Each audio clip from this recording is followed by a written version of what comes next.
Alrighty. Hello, everyone, and welcome to the Fully Managed Podcast, the podcast where we discuss marketing and business tips to help assist you on your business journeys.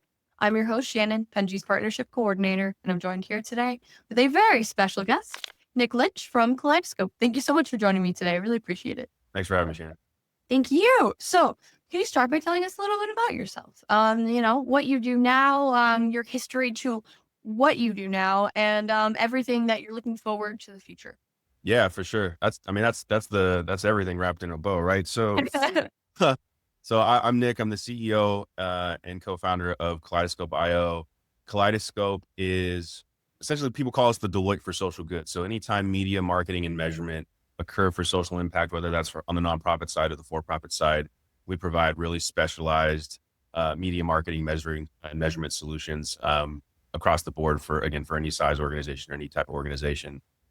We started Kaleidoscope in like the early days of the pandemic in 2020. I mean, just for context, my background, I've been here in LA for about 20 years, really focused on marketing, advertising, technology, building solutions for brands and advertisers to better target their audiences on digital and social media. Can't really tell, but I got some gray hair. I've been around a while. My first job was MySpace. So like there's been a long time of understanding social Having media. your first job be MySpace is a really awesome cred to have, because most people are like, I grew up with MySpace, but the job wasn't there. That's kind of awesome. But it also kind of dates me. Like, I'm an old guy.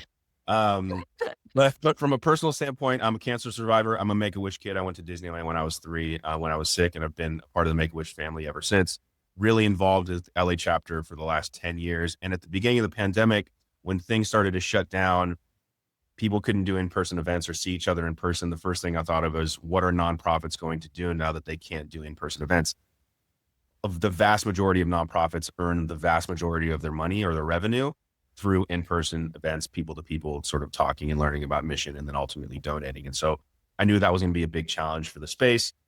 And with my background in marketing, and at the time I had been an early adopter of influencer marketing, kind of the early days of the creator economy. And I knew that if I could align nonprofits, corporate partners, and creators or social media influencers where there was vision and value alignment, that I could create some really cool activations and some amplification of mission sort of during this time where people couldn't connect in person.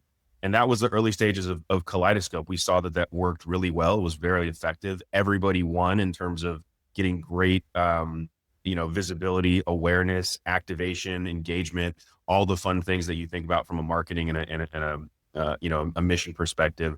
And that was the kind of the genesis of Kaleidoscope. So we built some tools and technology and some solutions to connect those 3 stakeholders. And over time, it became this opportunity to not only connect those 3 stakeholders, but also provide a full suite of services around media marketing and measurement for the impact space. And so we're over year 5 now, which is kind of crazy to think about. Congratulations. And thank you. And as we look kind of the future, it's really thinking about, how can we continue to leverage these really unique and exciting opportunities in new media, social media, for the creator economy, and just sort of anything visual or engaging that we can really bring people together to amplify social impact. Yeah, no, I think that's incredible. And it's really lovely to have noticed like a problem that would affect nonprofits, and not just like this, that COVID affected everyone negatively, Sure. but nonprofits, one that get so much of their money from in-person events and also from federal funding, which was messed up at the time as well. Yeah. And now, Right. Especially now. right. But it is great that you noticed a problem and we're actively trying to shoot to fix it. And what I'm curious about is, so you emphasize a lot that partnerships are really valuable for nonprofits. And I think, at least with my experience with nonprofits, that some of them are hesitant to have corporate partnerships because of, possibly them dictating what they're supposed to do, or maybe not aligning with their values, or finding out that, they're not as aligned later in their kind of relationship than they do in the beginning. What kind of things do you think about when like setting up partners and like creating relationships with certain people that are going to work with nonprofits? Sure. It's a good question. And it kind of ties into a little bit of what you just said about funding in general. And I think that nonprofits historically, and this is just not their fault, this is just the way that sort of the industry thinks about it. It's kind of scarcity mindset is like, how do I get to the dollar as fast as possible? And what I've learned in general from a marketing and a branding perspective, but particularly over the last 5 to 10 years in the nonprofit space, is it's really trying to figure out how do you create all of these micro mutually beneficial opportunities, meaning that whether it's a small opportunity for a donor to feel like they have real ownership and real contribution to the mission and figuring out what that means for them, right? That's a mutually beneficial opportunity where they feel good. You feel good as a nonprofit because you're actually able to secure dollars and then execute on the mission. It could be a corporate partner that is really focused, like in LA, like the homeless and the unhoused situation is a very challenging situation in LA. And so there may be a business that is hyper focused on how do they support that space. And so you really need to figure out, as an organization that is supporting people in that space, what would be a mutually beneficial situation, event, relationship, whatever interaction that may be with the corporate partner, so that they understand that they're getting corporate value and impact value. And then the mission itself is also getting that impact value as well. So for me, it's always about figuring out what those micro moments of mutually beneficial opportunities are. Micro moments, mutual. Yeah. Right. So like, that's my whole thing, is like, it's not about rushing to get a dollar or rushing to build a partnership. It's really about what are those micro mutually beneficial moments that we can collectively build on to build a long-term relationship that scales. And I think that, to me, is a big mindset shift, especially in the nonprofit space. But those are those tiny moments that add up to sustainability for organizations that are really trying to figure out, how do I survive in a dynamic funding scenario like what's happening right now or during the pandemic. And so if you've been able to build your organization with hundreds or thousands of these micro mutually beneficial moments, it builds a really strong foundation for people to kick in when you need it most, or people that you can rely on most, as opposed to building a transactional organization, which, again, that's the way we live in a world of transactional opportunity. I mean, it happens. And you can also build sustainable relationships that have those mutual beneficial opportunities and integrations that really build sustainable, scalable relationships. No, I like the focus on mutual beneficial relationships because I think that it's something that is more realistic, to put it that way, if that makes sense, because businesses often aren't doing things. I would say, I mean, there are businesses out there that are doing things out of the goodness of their heart and that they care, and but also businesses are constantly worried about funding, like money coming in. And so it makes sense that when they do interact with nonprofits, regardless of whether they actually, like, their motive is to do something out of the kindness of their heart, it makes sense that, like, they're getting something back, because that is kind of like what is, that's how people think in the business world, I think, at least I find. And so it's not necessarily that maybe people, sometimes people don't have the ability to do something out of the kindness of their heart with nothing in return, because, they need customers, they need whatever, or whatever it Sure. may be. I mean, the reality is that it is as well intended as all of us are, is particularly if you own a business. There are people called chief financial officers who don't necessarily look at the emotional aspects of a business, but are really looking at a spreadsheet and all the dollars that are coming in supporting the dollars that are going out. And so that has to be part of an equation for when you're working with anybody. And I think that, again, an individual donor or a person, or whether that's an organization or corporation, really figuring out where those mutually beneficial opportunities are. And they don't need to be tangible dollars. They can be Mhm. something else that a corporation is looking for, or a business is looking for, or a family or a person. All of those things, like, there are opportunities in areas outside of transactional tangible dollars that derive benefit for a person, a place, a business, a family, a group, anybody. And so it's really just being really intentional and thinking about those things, having those conversations with potential or future partners that then allow you to be able to actually build those unique experiences or opportunities that, again, build that really strong foundation for scale. Yeah, I love that because it is something that um I think that a lot of businesses or corporations or whatever it may be that, maybe want to get involved with a nonprofit or nonprofits, they think about it like I have to donate money, but that's not always what's most helpful. I mean, like, especially like it's like throwing money at a problem. It's not necessarily like if you do something that a nonprofit needs, like your business does something that is helpful to a nonprofit directly, like the work that you do or the service that you provide, it almost makes more sense to just help doing that because even if they have the money, sometimes like they have to hire someone to do this, train them, and like that takes time. And what nonprofits don't have, along with money, is time. Yeah, And most nonprofits are extremely resource restrained. And Mhm. not to sound corny, but I did write a book that came out last year that specifically talks about what you're highlighting, which is the three T's: time, talent, or treasure. So it doesn't necessarily need to be a treasure that you're contributing to or participating with an organization with, right? Time is extremely valuable for everybody and figuring out how you can leverage time or your talent. There's so many amazing, talented people that can provide so much to any impact organization. And so either one of those three T's can be really effective and impactful. And again, thinking about how you integrate or in a intertwine what you're doing with what an organization is trying to accomplish. Yeah, and doing a partnership like that takes away that, I guess, fear that some businesses have that like they're wasting money on something too, as well as like they can do something beneficial that like makes them feel good if that's what they're needing or whatever it may be. But it also provides value to the nonprofit and doesn't take much away from them most of the time. And I For think sure. that's something that's the ideal move for a business in which whether their motives are selfish or not, it just makes sense. Yeah. Um, because it's you're helping someone. If you're doing it publicly, people see that you're helping someone. And you also have the ability to not necessarily like lose anything from doing that. It's more something that if you're already providing a service and just doing this as taking minimal resources, if you are like on a grand scale or something like that, then it's like a no-brainer almost to me.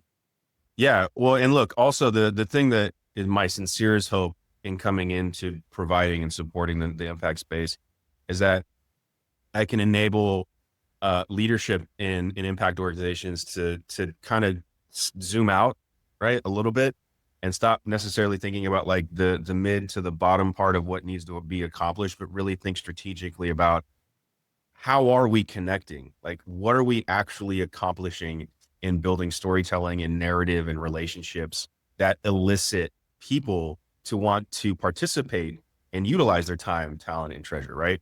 It's not just like, are we executing the mission, which is obviously why organization exists, but Mhm. laddering up to a much larger and broader strategy about how we're eliciting these feelings, these intentions, and the excitement and the want to be a part of your mission in some way, time, talent, or treasure, right?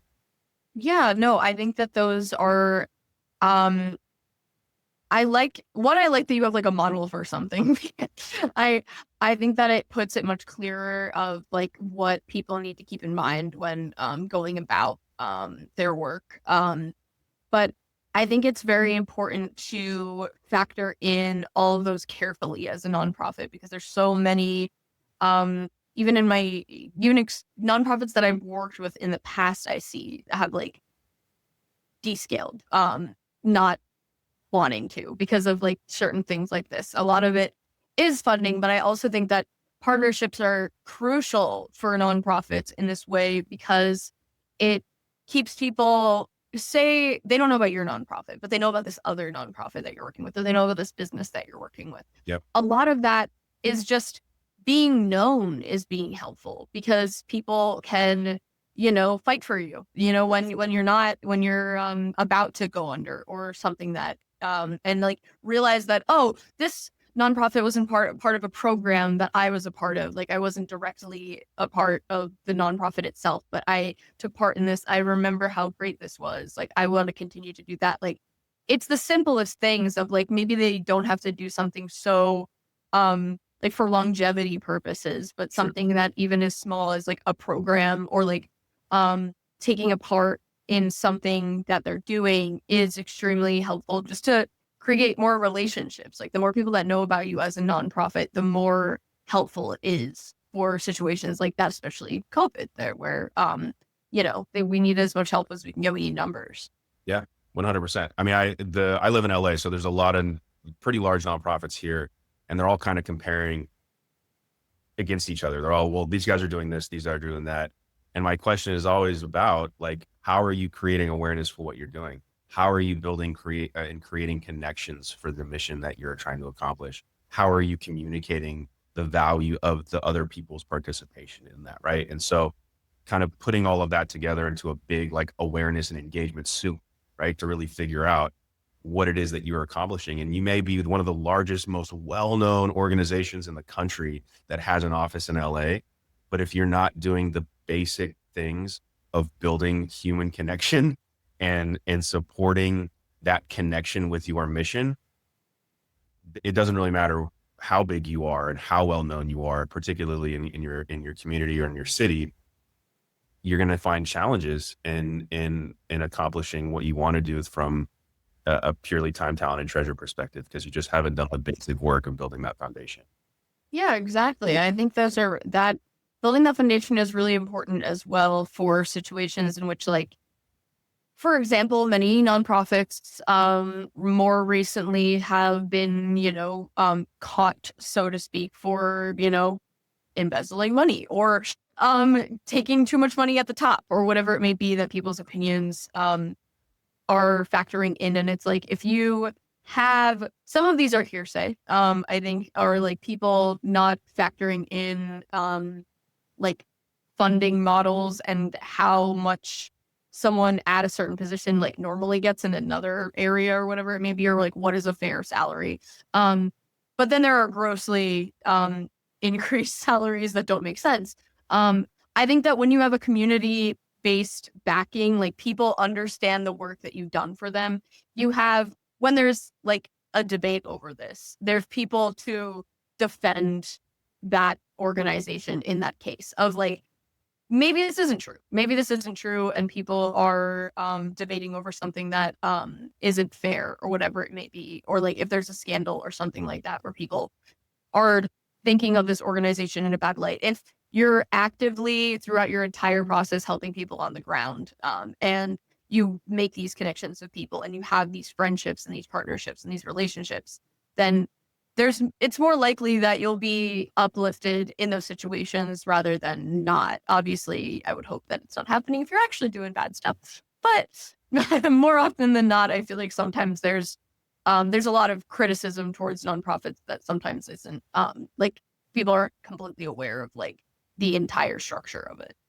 Yeah, I mean, it just takes one bad actor to sort of poison the water. I mean, the truth is that yes, nonprofits, the only difference between a for-profit and nonprofits is literally the tax code, right? Like there's no shareholders that get dividends at the end of every year in a nonprofit. That's the only difference. So nonprofits are still very much a business. And yes, do people start a 501c3 and then abuse the tax status for their own? Absolutely. But the vast majority, like 99.99% of organizations are built to do good, intend to do good, and are mission focused and are not self-serving. And it's just unfortunate that one bad actor can sort of pollute the whole thing. The one thing I will say that I believe is really important to always remember is that real people are doing real things, and real people deserve real wages. And I think that has been a challenge that the space has had in terms of how people should be fairly compensated. And unfortunately, even in organizations that are really well funded, people are not actually paid remotely close to what they could be paid in a for-profit business, which again, the only difference is the tax code. And so I think a lot of work has to be done about how people are treated in these organizations from a humanity perspective. I think that I could make the argument that the same people that an organization serves and how in high regard that they are trying to accomplish, the people that are actually doing the work should be looked at the very same. and should be compensated fairly. And so I agree. It's unfortunate that, again, these sort of one-offs make the perception the way that it is. But I think there a lot of work needs to be done around supporting the people within these organizations and using that sort of that mentality or that theory about how you treat your people as an additional connection piece to the people that you want to support your organization. If you can tout how well you treat your people and why you treat your people this way, I don't think it's PR. I think it's important to share that and communicate that from a transparency perspective. And if you share that, that is an additional reason why people would want to support your organization. So I think that's something to think about. Again, I think people think too transactionally and try to figure out like, this is our mission. Can you give us $1? This is what the dollar does. It's important to be able to communicate that stuff, and that's going to happen. But again, think about holistically about your organization and the value that the people inside it are creating and communicating that value back to your supporters so that they can feel good about an additional data point of why they can feel good about supporting or donating or participating in the organization. Yeah, because people recognize, like, especially the group that's being helped by the organization, remember relationships like and dynamics of like situations better than they might know exactly what the money is going towards, so to speak. Like they remember a worker that helped them before they remember like this whatever systems that's in place that are being paid for by whatever the funding is Sure. for the organization. Like most of them might not even know what's going on behind the scenes that's creating the like helpful things or tools or resources that is helping them in that situation. So Yeah. you want like not only to help people, but you also want like that you want to see that you want to be able to see like the effect that you have on the ground. And I completely agree that there is like a taboo, I guess, around like what people should be paid in nonprofits and what's unfair and what's not. I've seen funding models for a bunch of nonprofits. I took a really awesome class in college that was a nonprofit, like just for nonprofits. It was awesome. It was very eye opening.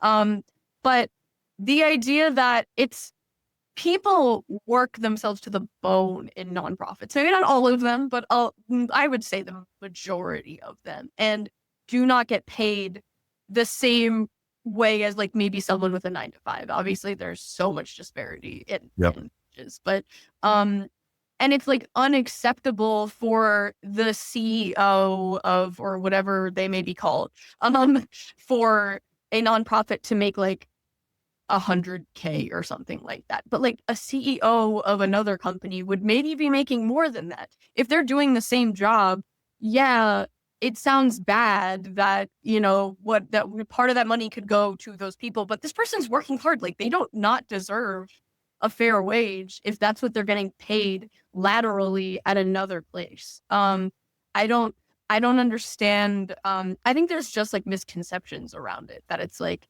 if you're doing Massive. kind of work, you should accept a pay deduction, but I don't think that's true at all. 100%. And I think the thing that people forget about is that, you know, real people do work at real companies, and the people that work in these types of mission driven or impact organizations, that they not only show up like physically, Mm-hmm. but their soul and their heart are It's also down. part of this equation. Yeah. Yeah.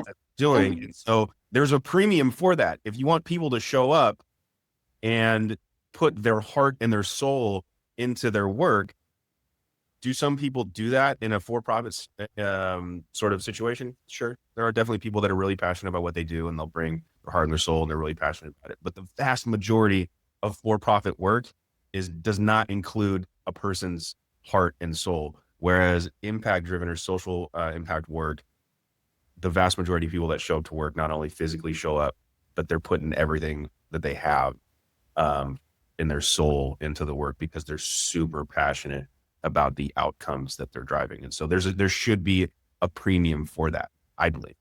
No, yeah, exactly. I think it's also like to show up.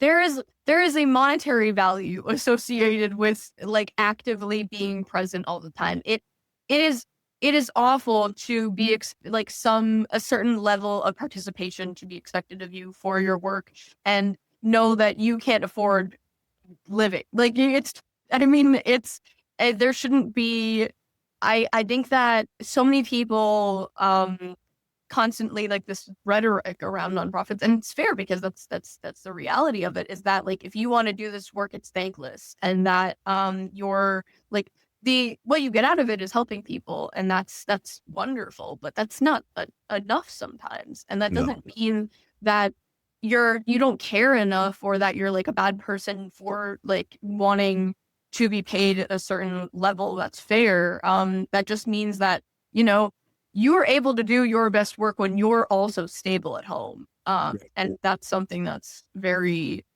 I hope that changes in the nonprofit world.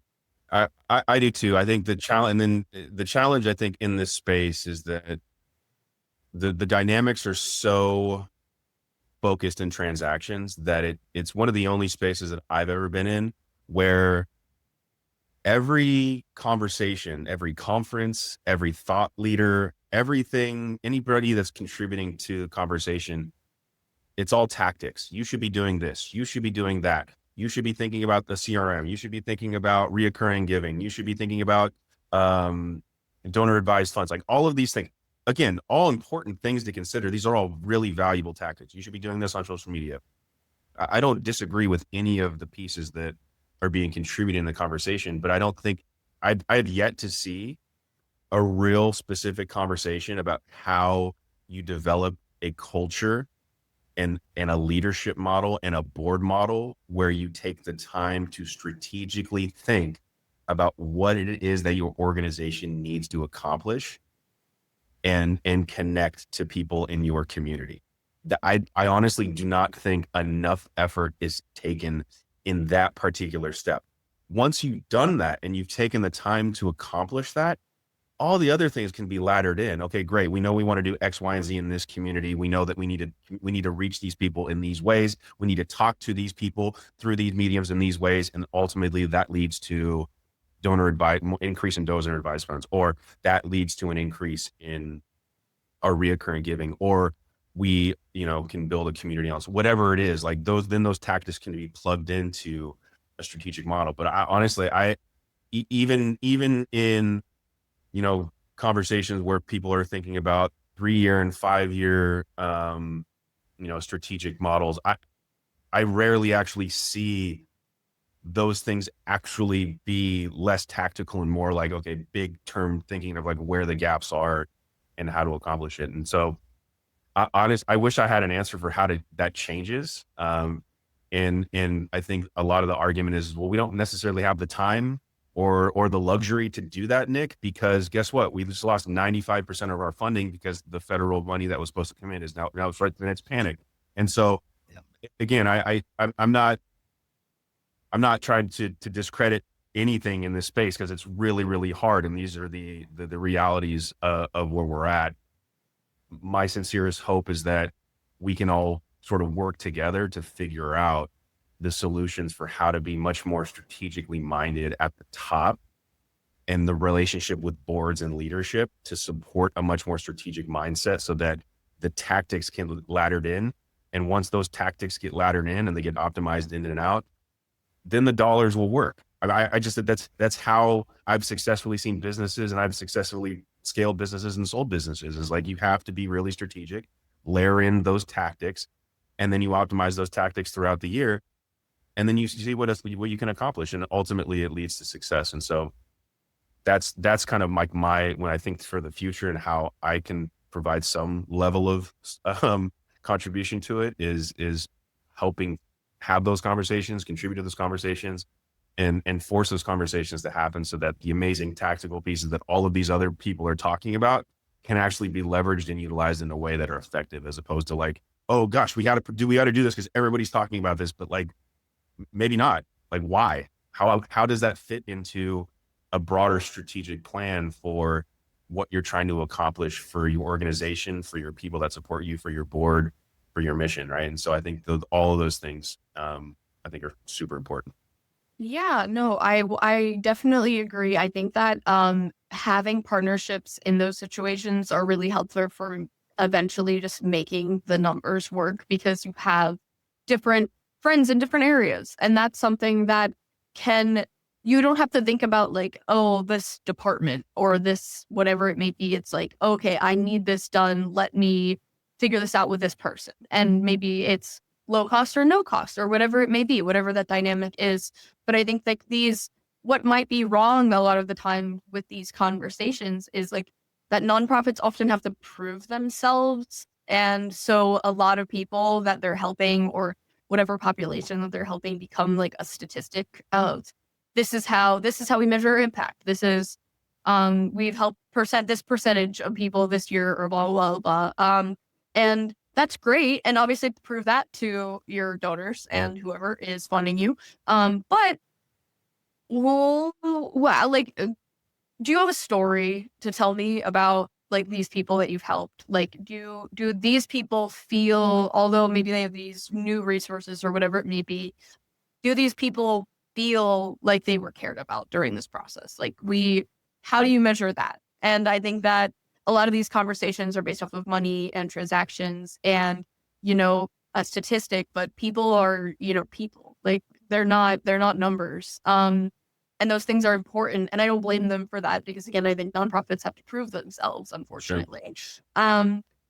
But I think that for these situations, partnerships are wonderful because you maybe don't have to have as many of these conversations, or you can fall back on something of, oh, okay, like I don't need to hire a new person for this and somehow find money for it. I can talk to this friend that I've made and they might be able to provide this for us for we don't have to train someone, we don't have to do blah blah blah. We can just talk to this person and they might be able to help us out. And Well, that's yeah, awesome. for sure. And a lot of what you're talking about should and could happen at the board level. Like if you've assembled a great board and you build a board relationship that again is strategic and not transactional, then those are the areas that you can really lean on your board. I think the other challenge in this space is we have a leadership crisis and a board crisis. We have a leadership crisis in that there has not been a concerted amount of effort for leaders that have been in this nonprofit space for 10, 20, 30, 40 years. They're leaving in droves and they haven't necessarily built a strong pipeline, a mentorship program to bring people up. So you have this massive gap in knowledge of people that have been doing something for a really long time, but haven't really done the succession work or the mentorship work to bring young people into decision making and understanding how to do these things and build these things, build community, work with boards. And so when you have new leaders come in, they're vastly unprepared, unfortunately, not their fault. They're vastly unprepared for the dynamics of what's happening today. And then on the board side, if you are just relying on your board to raise money, then that's probably one of the worst uses of a board, to be completely honest. Yes, there is some sort of requirement around how much money they should or could raise for you as a board member. But the reality is that as your board should be part of that strategic plan and how you hope to leverage those board partnerships, because they typically are all from various places and spaces and have different perspective and personalities and networks and all these other types of things that aren't necessarily solely thought of or should be thought of transactionally. They should be figuring out like, how can you start building these pieces together to build a much more holistic organization that's not just focused on raising a dollar, but building a strategic and a holistic organization that does all those, back to the beginning, right? Those mini micro mutually beneficial opportunities that build long-term scale and success. And so if you don't have leadership on the execution side, on the organization side, that does not know how to communicate and build a strategic relationship with the board, it's this really nasty cycle of, you have leaders who are challenged and are just need to be focused on money. The board's wondering where the money is, and then they're out, then they bring somebody else, and right. So it's just this thing where it's just this kind of negative, self-fulfilling like cycle of challenges for organizations. And I'm seeing that a lot. It's happening a lot right now, and it's accelerating given the challenges in federal funding. And so, again, my sincerest hope or my sincerest contribution is that we can have these strategic conversations to really figure out about how we can build a more holistic organization that leverages strategy first and then layers in tactics and transactions to support that strategy, as opposed to the other way around. I hope that that is something that ends up happening too, because it is really upsetting to see the amount of panic in the nonprofit space right now. especially for leadership, because I think that, a lot of nonprofit leaders have been there for a while. And, if there's this funding crisis and maybe they can't afford to be paid, I can't blame them sometimes for having to leave their positions or whatever it may be, because they have experience. They can always do something else. What I worry about is the phenomenon that you mentioned of like leaders being filling those positions that are maybe not trained in the way in which they should have been. What do you recommend as like a remedy for that? Like, how should nonprofits be different in kind of like uplifting new leaders, or like I guess training them, so to speak?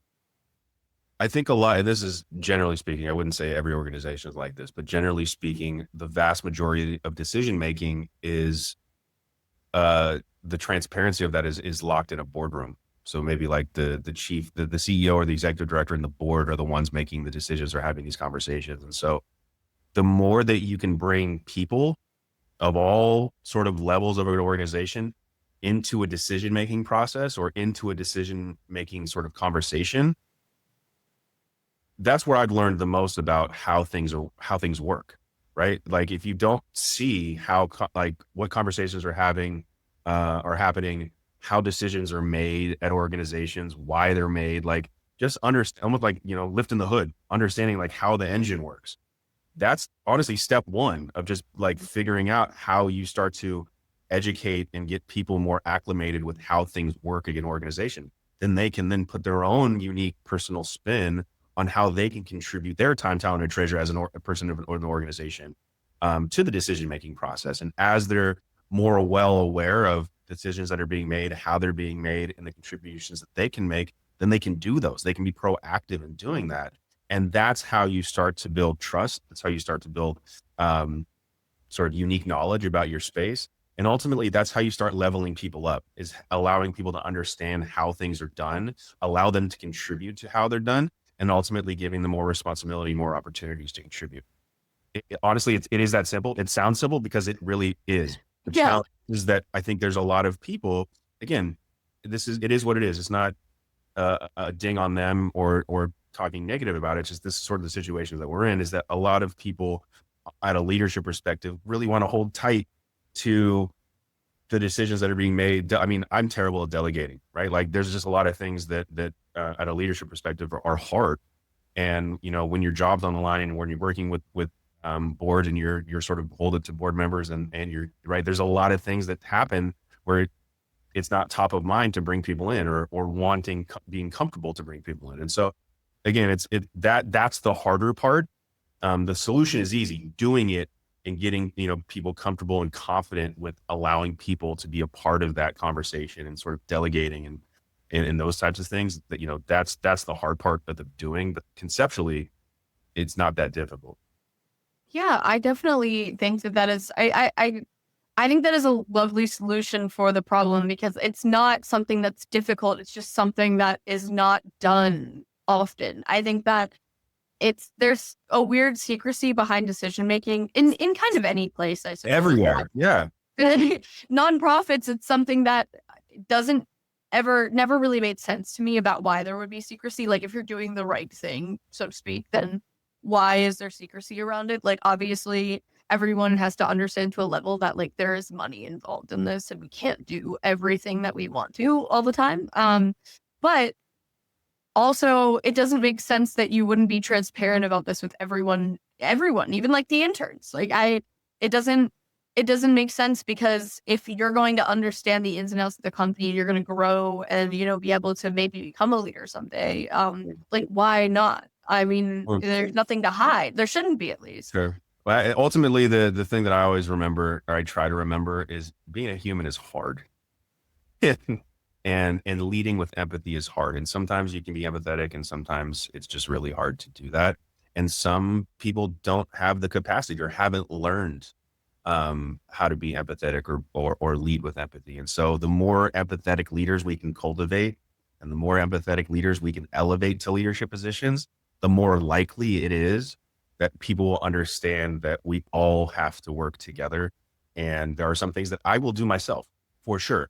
And there are also opportunities for me to bring people in to the decision-making process, to the decision-making conversations, so that everybody feels in some way, shape, or form that they've contributed to the success.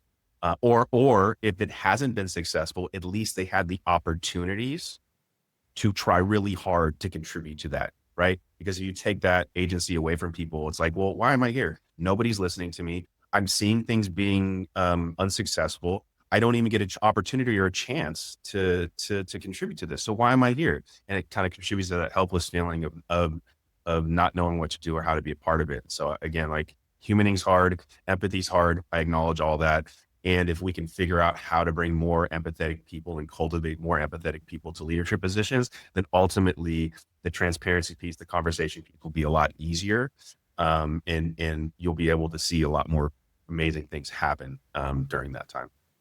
I think that is a beautiful note to end on, because you went a little over time. But no, I think that was like truly a perfect point, because I do think that there needs to be more empathy in the world. And the people that are, honestly, not that the people at the top aren't empathetic, because I don't think they'd be able to do what they do if they're not, but the people that have the most like vigor are the people that are new, like the people that are like interning or like being like entry level, because they're still excited, like they Yeah. haven't been destroyed by the system. And if you invite them and they feel heard about like decision making and different stuff like that, like even if you don't listen to everything possible or do everything that they suggest, like that maintains that passion. And I think that's so quickly shut down in the entirety of like the business world, the nonprofit world, whatever it may be. It's not welcomed often, and like new voices aren't. And I think that's at a detriment to having a passionate and empathetic leadership. Totally. I'm gonna butcher this saying, but maybe this is a good way to leave. But that, I think Richard Branson, Virgin Group, said this, that train somebody so well they can get a job anywhere, but treat them so well they won't. Right? It's like that. It's that simple. No, I completely agree. And I think that is like a great life lesson for anywhere. So I appreciate you sharing that. I also appreciate, I think this was a lovely conversation, not only about like what could be better for the future in the nonprofit space, but also all these things that can benefit nonprofits. So I appreciate it. And I hope that our audience is able to get a lot out of this, especially our nonprofit population that is listening. So thank you so much for sharing all of this. Happy to do it. Thank you for having me. It was absolutely wonderful. And thank you everyone for listening. I hope that you got great advice out of this, and I appreciate you guys participating. Thank you so much. And check us out next time.